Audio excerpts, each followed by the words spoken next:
Hello viewers, আসসালামু আলাইকুম। জি, আপনাদের অনেকেরই সমস্যা যে এই মাছের লেজ কেন ছিঁড়ে যায়, ফেটে যায়, আবার মাছের চোখ কেন নষ্ট হয়ে যায়। এই রোগের কারণ কি? এই রোগের কারণ তেমন কিছুই না। আপনাদের অ্যাকোরিয়ামে যদি মাছ বেশি হয়ে যায়, এক মাছ আর এক মাছকে এক মাছ আর এক মাছের লেজে ঠোকর দেয়, যার কারণে মাছের লেজগুলো ছিঁড়ে যায়। দেখতেছেন আমার মাছের লেজগুলো অনেকগুলোই ছিঁড়ে গেছে। তো আজকে হঠাৎ করে আমি এসে দেখি যে একটা মাছ মারাও গেছে।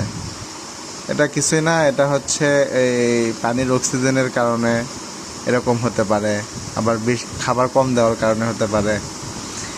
এরকম হলে একটা কাজ করতে পারেন, পটাশিয়াম পারম্যাঙ্গানেট পাওয়া যায় বাজারে, ওইটা একটু গুলে নিয়ে সেখানে মাছকে 2-1 মিনিটের জন্য রেখে গোসল করায় আবার নতুন করে অ্যাকোয়ারিয়ামে ছাড়তে পারেন, তাহলে এ রোগটা অনেক ক্ষেত্রেই ভালো হয়ে যায়। তো এটা নিয়ে টেনশনের কোনো কারণ নেই। আর বেশি কৃত্রিম জিনিস অ্যাকোয়ারিয়ামে, বিশেষ করে ধারালো গাছ, এগুলো না রাখাই ভালো। তো এই সমস্যাগুলো সমাধান করার জন্য এই কথাগুলো ফলো করলে আপনারা আশা করি উপকৃত হবেন। ঠিক আছে বন্ধুরা, আল্লাহ হাফেজ, আসসালামু আলাইকুম।